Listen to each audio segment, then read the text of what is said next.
The explanation of the keys to the kingdom of heaven that Jesus gives to Peter is a fundamental topic in Christian theology, especially in Catholicism. Several theologians and church fathers have commented on this passage. Here are some of the most influential. St. Augustine, 354 to 430. St. Augustine, one of the Latin church fathers, wrote extensively about the significance of the keys of the kingdom of heaven entrusted to Peter. In his work, Sermons, he emphasizes Peter's role as the leader of the church and guardian of the faith. Unity of the church. Augustine highlights that the keys represent Peter's authority and, by extension, that of the church. He sees Peter as a figure of the unity and universality of the church. Power to bind and loose. He explains that the power given to Peter is also granted to the other apostles, but Peter is the principal symbol as the first of the apostles. 2. St. John Chrysostom, 347-407. St. John Chrysostom, a Greek church father, provides a clear and profound explanation of this passage in his homilies on the Gospel of Matthew. Primacy of Peter. Chrysostom explains that Peter was chosen to receive the keys due to his confession of faith in Jesus as the Christ, the Son of the living God. Pastoral authority. He emphasizes the pastoral authority that the keys represent, meaning the mission to guide and govern the church. 3.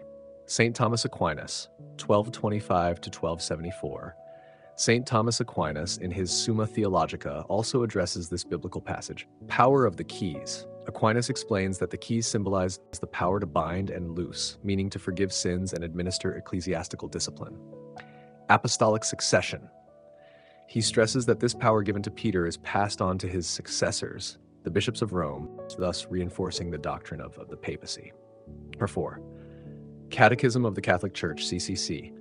The Catechism of the Catholic Church provides a clear doctrinal explanation on this subject. Section 553, Jesus entrusted Peter with a specific authority, the authority of the keys, to govern the church. I will give you the keys of the kingdom of heaven. Whatever you bind on earth will be bound in heaven, and whatever you loose on earth will be loosed in heaven. The power of the keys refers to the authority to govern the house of God, which is the church. Jesus, the Good Shepherd, John 10:11, confirmed this mandate after his resurrection. Feed my sheep, John 21:15-17. The power to bind and loose means the authority to absolve sins, pronounce doctrinal judgments, and make disciplinary decisions in the church. Jesus entrusted this authority to the church through the ministry of the apostles, and particularly to Peter, the only one to whom he gave the keys of the kingdom.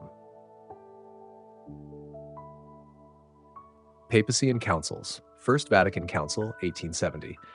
The First Vatican Council defined the doctrine of the primacy of Peter and his successors, the popes, as the foundation of the unity and authority of the Church.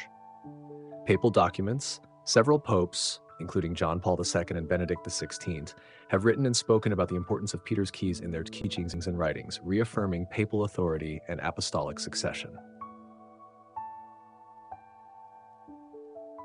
Conclusion. The explanation of the keys to the kingdom of heaven given to Peter has been addressed by many theologians and church fathers, each adding important perspectives and nuances. St. Augustine, St. John Chrysostom, St. Thomas Aquinas, and the Catechism of the Catholic Church provide deep and complementary explanations that highlight Peter's unique authority and role in the church.